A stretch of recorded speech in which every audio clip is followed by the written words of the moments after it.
Check. Microphone check. 1, 2, 3, 4, 5. Hello. Alabama Chinese food. Bush Light.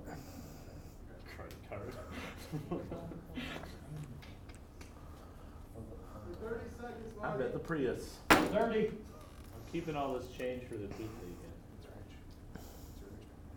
Audience, feel free to make lots of noise. It's pretty rich. I mean, I really can't afford the Prius at all. Besides, you know, Well, it pays for itself. got a pretty big carbon footprint. Yeah, 4-inch shit. Marty, are you just going to stand back there the whole time? Yeah. Do a panel and eat some lettuce. 5, You know, 4, just be weird 3, about it. 2. Hey, we're back for season 2, episode whatever. Got sketches. We got a nice interview coming up. I'm bad at this. I shouldn't have introed, but they keep telling me to do it. Fibs brothers are up next.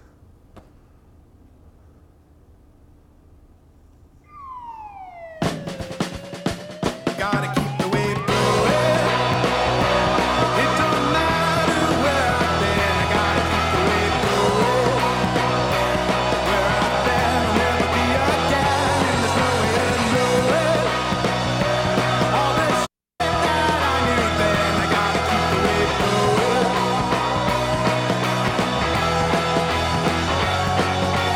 Enigmatic madness behind every progress. Secret to my success. I'm a fool for you. Yes, I'm a fool for me too.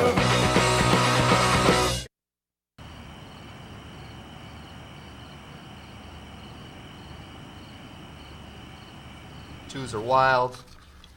Threes don't count. I don't like the way anybody here looks. Okay. Are you okay? Wait, do I have to use his cards? You have to use some cards. I want to use my cards. You can use yours. Just use as many cards as you can. We playing Uno? We are now. Cool. Can I pick Yahtzee. up my cards now? No. Not yet. You need Okay, that, now you can. Only 3 of them. but you gotta pick which three. I mean, Yeah, you can use this one. Perfect. We'll get to that one. yeah, you can have it. I don't want any of them. Perfect. Can I have some of yours? Yes. Those will go to Marty's. That's the donation cards. Yeah, I don't like the look of that guy. I think you might have a good hand. He looks like he just came from an audition of Newsies. I think he's a cop. You know cops can't play cards. If you're a cop playing cards, you have to tell us you're a cop playing cards. Are you a cop? Are you a cop? Are you a card playing cop?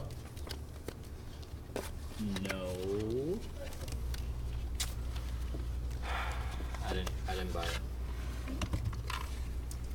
Keep an eye on it. All right, what do you got? I have Were red cards wild? Yeah, they're threes or twos. 2 of a kind. Repeat, 2 of a kind. I think he's a cop. The rooster is in the table. The way he keeps, you're not seeing it? He keeps talking into the, Every cop I've ever seen has a cop uniform on. oh, that's a good point. He doesn't have. He just has a shirt on. Yeah, see, exactly. He does, yeah, he does this on a shirt. Do you have a gun and a badge with you? Do you want to bet your gun in your badge? Is your badge made of gold? Is it a gold badge? I will bet How my much- gold badge Oh, you have a gold badge. and my gun double or nothing. Wait, so you have a badge? I think he has a bet. You have to put it in the middle of the table.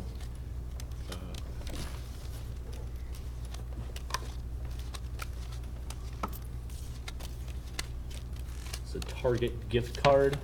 Oh shit. I think you'll find that is sufficient. It's from Christmas. Check him. My grandmother got that for me. Marty, frisk him. I don't believe him. Huh? Could you see if this is legit? Go to Target.com and see if that's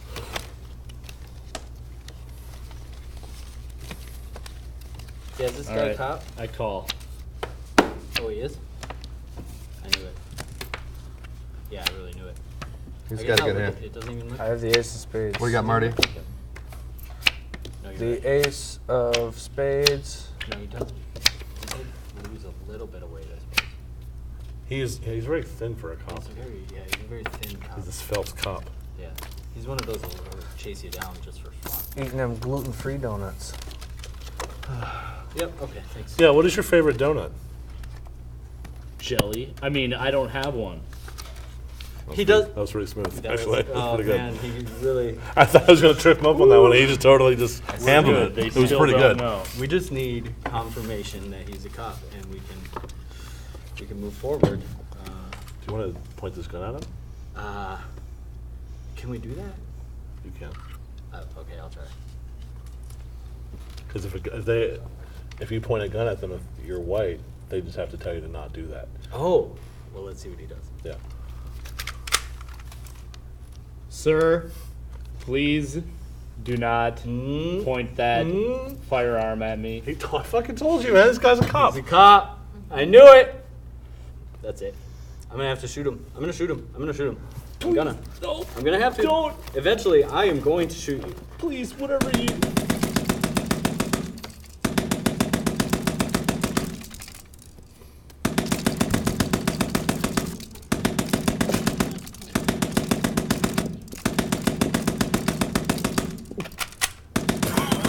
This is normal. Yeah, I can't tell if he's just dancing or. I think beer's supposed to come out of it. This thing is out of control. What was supposed to come out of him? The jelly donut was supposed to come out of him? I think he was cheating. All right. No, he was a cop. He thought he was supposed to be How'd you honest. get all these cards? Was the Target gift card good? Did it check out? Yeah. Yeah. He had $20 on there. $20. That's pretty good. Didn't work when I tried it. So Did you try?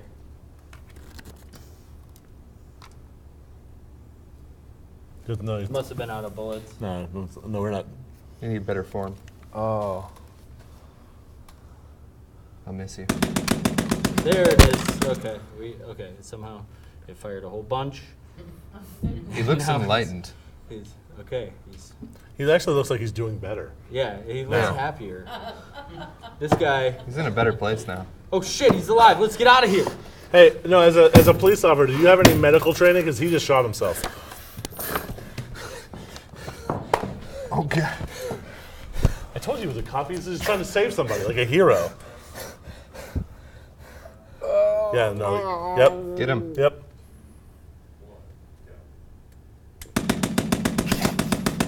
Are your weddings dull and boring? Then you should hire me, Whamela Panner, wedding planner. I became a wedding planner after a small solicitation charge from party planning, where I partied too hard. So I was sitting in jail thinking to myself, what do you wish you were invited to? Weddings! Weddings! Weddings! I want to be invited to weddings! I do all kinds of weddings. Straight weddings, gay weddings, child weddings, green card weddings, alien weddings, ghost weddings, divorce weddings, penguin weddings, spider weddings, Spider-Man weddings, shotgun weddings,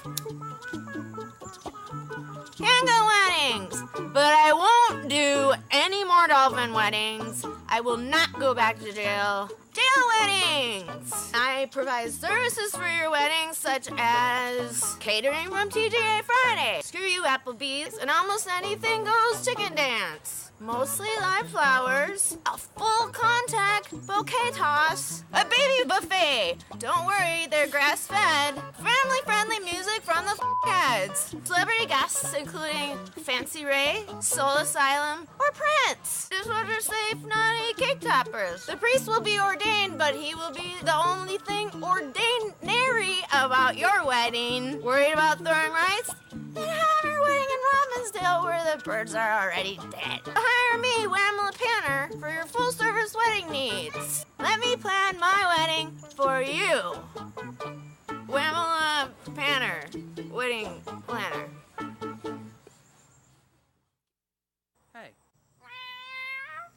Hey, come on down. The cat's meow. I know you just saw a commercial for Mark. That guy's crazy. He doesn't have cats or food for sale. I got both, and I got them by the truckload. I got cats coming out of my shirt. Can you believe that? We got lots of cat accessories and basically everything else Mark doesn't have. If you're in the market for some cat toys, we got tennis balls. Things are on sale. They're looking pretty good. Hey, and guess what? I'm growing in the back next to the shed. That's right, my very own special catnip. Your cat's gonna get pulled over on the I-95 while smoking those kitty doobers. Cat can't drive? That's cool. We got a cat car. What's that? You hear a bunch of crickets? I noticed Mark ain't selling crickets. Guess what I bought? I bought crickets. Your animals can eat it. Cats can't eat it though. That's why I'm selling it. Hey, we got tennis balls for your cats. Your cats like tennis balls? I bet they do. Your cats look hungry.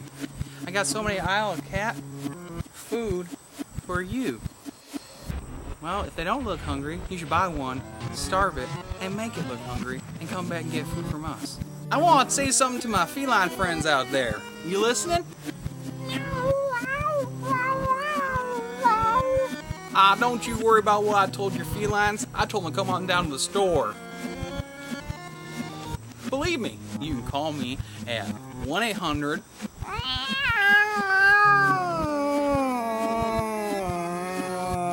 because I'm making deals so good for you and yours. Guess what else I noticed? Mark doesn't sell birds. I've got tons of birds. Can you hear them? That's not a sound effect. They're really there. We feed them to our cats. Come on down to the Cat's Meow. Things are looking pretty good. The sale's happening, meow.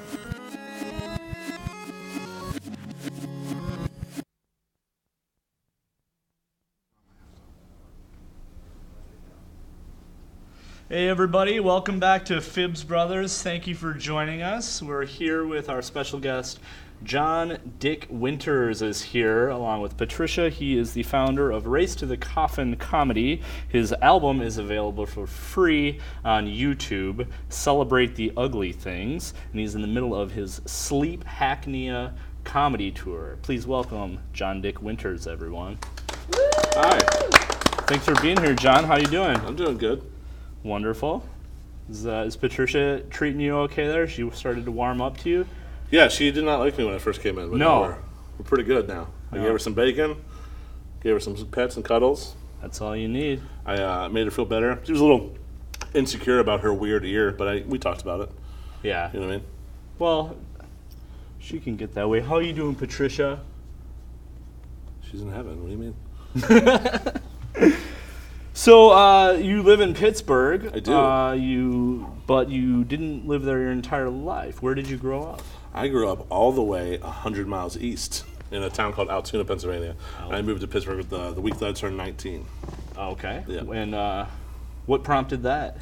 Just not living in my hometown, and Pittsburgh was the closest, biggest city. I'm from Hudson, Wisconsin, yeah, so I know all about exact same that. Move. Yeah, it's same just like, thing. Well, it's closer than Philadelphia. Yeah. I'm going to go to Pittsburgh. That's cool. it, yeah. And so we actually had another Pittsburgh comic on our season premiere. Krish Moen was here. I know Krish. You know Krish? Yeah, yeah. And there's another comic you know from Pittsburgh also who we're friends with, local guy Will Spotted Bear. I know Will. Yeah, I was hanging out with him earlier today. Yeah. Yeah. Cool. Who do you think would win in a fight between Krish Moen and Will Spotted Bear? I think Patricia would win a fight against Krish Mohan. Sure. Yeah. So, and literally anybody would win a fight against Krish Mohan. So Will Spotted Bear also. What about Will Spotted Bear versus Patricia?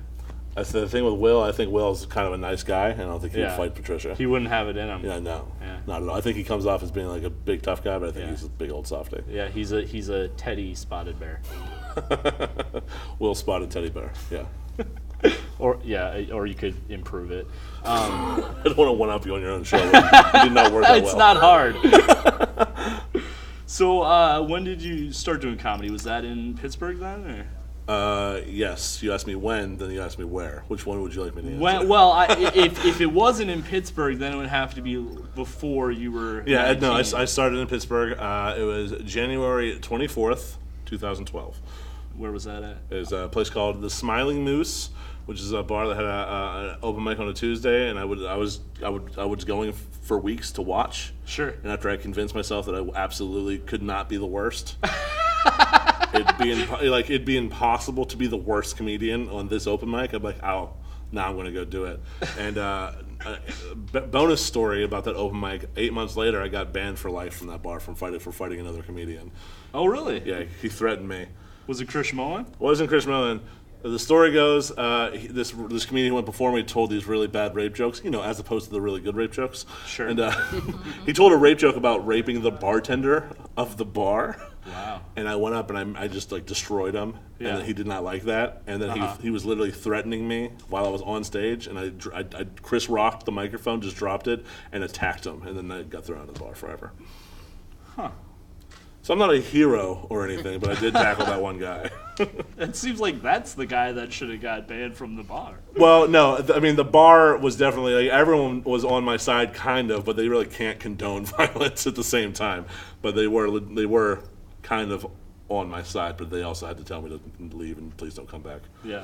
So how did you get laughs during your set on that first time? Or? When I was talking about, I'm sorry, the first time? Yeah. You know what? Actually, I had a really positive experience Yeah. the first time I ever went. I just got really lucky with a very positive crowd. Uh-huh. And I'm really, not everyone has that experience. I mean, most people just bomb and they go up like you're supposed to. And I didn't do well, but I did okay. Yeah. Which is, I think, So pretty good. did it take you a while to kind of get your chops and start moving into paid gigs? Were you kind of doing the open mics for a while, or did you climb pretty quick? I climbed pretty quick in Pittsburgh. I hit the independent scene in Pittsburgh at this real sweet spot when it was just coming around, and so I 5 months in I started getting paid. Wow. And that was, that it was just because the timing was right, and I was doing pretty okay at the open mic, so I started getting booked and paid pretty quickly. I remember the first paid gig I ever did was July, and I started in January, so whatever that was, 6 months. And I got $30 for 15 minutes, and plus I got a nice bar tab. Hey, that's and not bad. I would still be happy. 6 years later, I'd still be happy with That's that deal. more than you're getting for this show. Yeah, absolutely. Well, no. Yeah, that's right. I'm not taking her with me, but I feel like I've made a friend. Yeah, it's so funny that 6 months in I got that gig, and I was like, oh, dude, comedy's awesome. If I could do this once a week or whatever, it'd be amazing. Still, $30 plus a bar tab, still really good. Yeah. Anywhere you go. Totally. So was there a certain point where you realized, hey, I'm pretty good at this? Was there a certain... Hasn't happened yet, no. Has not happened yet. There was a point where I thought that I had a knack for figuring things out. I don't think I'm the most naturally talented comedian out there, but I do think one of my strengths is being able to be really honest with myself. And if I do something that is funny or isn't funny, I feel like I can see that and correct it if it needs to be. Sure. So let's talk about that opening sketch. Sure. Was that? Did you think that went well? No. Yeah, I didn't either. No, and that's nothing wrong with that. You gotta try that. You guys put me in. I love that you did it, but that's the worst scenario for me personally. I can't not laugh. I don't have any those acting, sketch, improv chops. I have none of them. You know what I mean? I don't know, man. I thought that was pretty funny. No, there were some good points, but I just wanted to laugh at what was happening. I just Sure. in it. I'm just sitting over there giggling at what you were doing. I'm not the best at that at all. Well, because you can get away with that when you're doing stand-up for some reason. Yeah, that, and I can also just keep a straight face because I'm the one in control. But when I'm in a group of people and there's a sketch happening, I'm just Sure. dying the whole time. I can never do improv. We have a sketch where it was a pre-recorded video sketch, Mm-hmm. but the take that we ended up using was me cracking and laughing. Yeah, for sure, and sure. we just ended up going with it. Absolutely. 'Cause, whatever. So, you came in from Madison before here? Yeah, I was in Madison last night. I was in Wisconsin all week since Wednesday. Okay. I had a great week. Bounced around the state. I couldn't route 2 days in a row in the same city, so I just kept going back and forth across the state. So Sure. I saw 94 quite a lot, and it's pretty nice. Yeah, Madison was great, and I was in Indianapolis before that, and Michigan before that, and Cleveland before that, and it's I like touring through the Midwest. Everyone's really polite. The comedian's really polite. A lot of good shows. A lot of funny people. What are some differences between the Midwest audiences versus back home? I wouldn't so much say that there's a difference. It's just I'm always really happy when people are just nice when they don't have to be. You know what I mean? When you're outside of your hometown and people are just being courteous as to a complete stranger, I like that. I don't know if that's specific to the Midwest. I don't think that it is. I think it's just a normal thing. But like the Midwest is beautiful and it's vast, and there just seems to be a lot of people who just want to be entertained, which is nice. Awesome. In any big city, I think it's hard to find like. A lot of people are jaded because they're spoiled with all these amazing things they can do. Right. If you bounce around these small towns like Eau Claire, Wisconsin, where there's nothing going on, They appreciate it. They really appreciate Totally. it. I like that a lot. Cool. Well, we're going to be right back with some more of John Dick Winters. But first, we're going to have a brief word from our sponsors.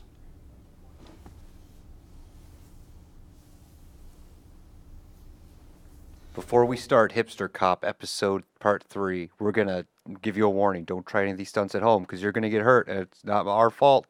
So please sit back and relax. But first, a recap of Hipster Cop episodes 1 and 2. Oh, man. These are the bad guys. Sell these babies on the black They want to sell these illegal frisbees in the black market. Hey, guys, I was wondering if I could purchase some illegal frisbees. See, I went undercover and I got some illegal frisbees.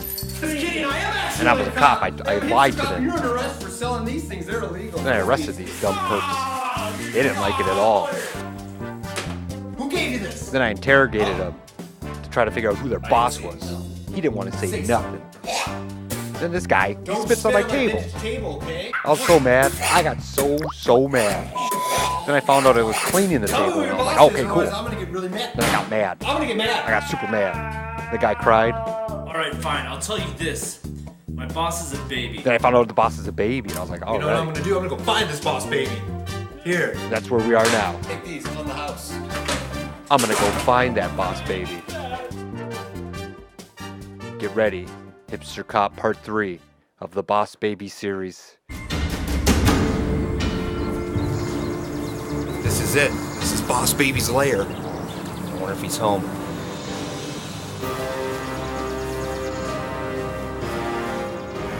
Whoa! You're a baby! Whoa! You're actually a baby boss. Ah, alright. Don't steal. Not good, bad. Don't steal. You shouldn't be stealing or selling illegal frisbees. That's against the law. So, yeah. Well, you're technically my first baby boss arrest, so I don't want to start that. You're free to go. That's out of my jurisdiction. I'm just gonna leave your lair now. Do you validate? Thanks. Alright, I'm gonna leave. Seems like nap time. That movie, Alec Baldwin. Well, that was embarrassing. On to the next mission for Hipster Cop.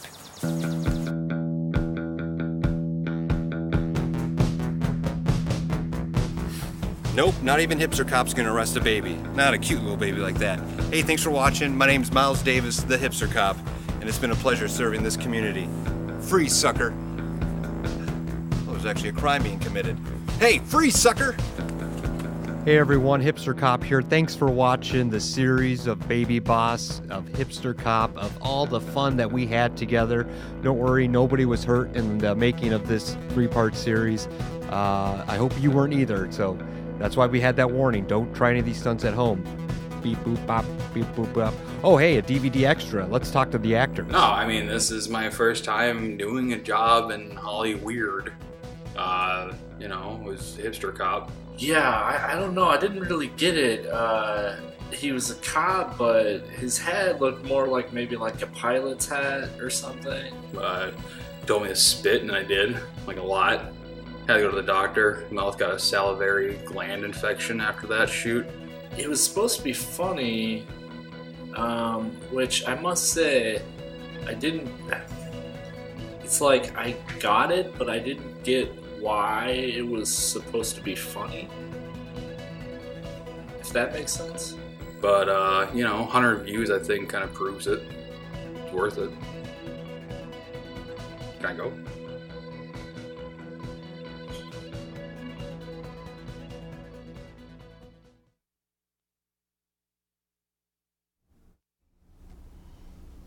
All right, folks, welcome back to Fibs Brothers. We're here with John Dick Winters, and we have switched over to our other studio. So we're here in Seattle, and you can see that they've really made quite a big deal about our coming to Seattle, all kinds of fireworks and whatnot.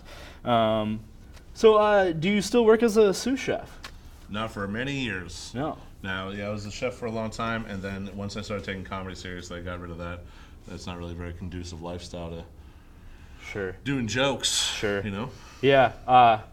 Do you have any jokes about when you used to work? I don't. It wasn't a very funny time. No? No, I don't. I don't have any jokes about restaurants and the service industry. I just don't. I don't even think about it, to be honest. It's just like it never crosses my mind to joke about it. Can I just say that I work in the service industry, and I envy what you said very, very much. You can do it, man. Just stop, Just stop going to work. Just stop paying for stuff. That works. Do you want to talk about your podcast? Hell yeah, I do. Let's talk about it. Let's talk about it. So what's it called? I was thinking that what the world needs is another podcast. I'm actually really excited about my podcast. It's not just my podcast. That's one of the biggest reasons I'm excited about it. It's with my daughters. I have identical twin 14-year-old daughters. Wow. And we're starting a podcast called Teenage Wasteland. And what we're doing is dealing with, we're talking about like adult topics from their perspective. And topics like the cliche ones that parents don't want to talk to their kids about, like puberty and sex and all that stuff. But we're also talking about stuff that I think maybe some parents don't even think about talking to their kids about. Things like, like overpopulation and the food crisis and the militarization of the police force. Like things like adults never engage kids on. They don't even think about it. Right. And it all kind of started naturally. Their mother and I are divorced, but we're very close. And I go over for dinner often. And over the past couple of years, we just would have these conversations at the dinner table naturally. And I don't know, I don't have a lot of parent friends. I certainly don't have any parents that have teenagers. Parent friends that have teenagers. And like, I don't know, the conversations were just blowing me away. Like what they were saying and what they were thinking, what they cared about. Because I remember being 12 and 13, because it was like just a couple of years ago. I was a young father. And I just thought it was cool. And I thought that maybe some teenagers and maybe some parents could like glean some perspective. And I remember seeing all types of public service announcement commercials that would say like, talk to your kids about drugs. And they never did. Well, we actually addressed this. The podcast hasn't been released yet, but we started recording some episodes, and we're recording the sex episode, and the topic was just sex, and it became very clear to us that sex was much too broad of a topic. We needed to have a separate episode for losing your virginity, or a separate episode for safe sex, a separate episode for consent. And it's not awkward talking about that? Not at all, because I've always engaged my daughters like adults. I never thought about talking. Even when they were younger? I mean, I wasn't like telling them about like super adult stuff, but I've always talked to them like they were just intelligent people. That's all. That I don't mean like graphic content when they're 7, but I mean talking to them like I would talk to you about whatever. Yeah, well, I've always felt that kids are so sheltered for much longer to a much older age, and then it's like they go to college and they're sort of not prepared that's certainly an issue. But what I think those PSAs, talk to your kids about drugs. There's this weird idea in the culture that there's one big talk. There's a drug talk and there's a sex talk. Right. And it's something that you engage your children with over years. Often. Right. You know what I mean?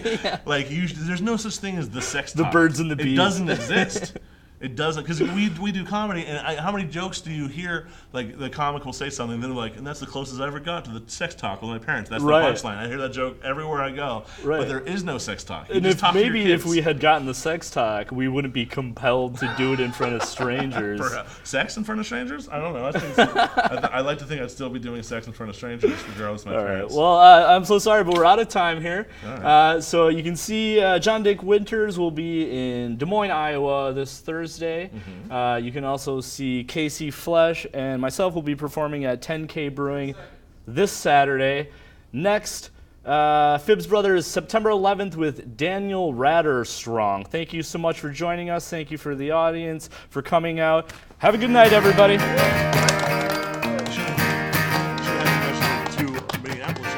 I'm gonna tell you how to live your life. I'm gonna be honest, and I know that sounds right. Everybody out there glued to their TV screens as a means of finding out what this world means. You'll say you don't need some funny TV show written by some people with some guests you might not know. Everybody out there wants some new instructions. Tell them how to get back their vacuum suction. In this little spot, I only need more rhymes. Make it to the chorus right on time. Andy, Casey, Double, Alex, Royal, Marty, Quist. Brooklyn Park, throw up your party fist. Under your skin like a malignant cyst. These bros are something that you better not miss.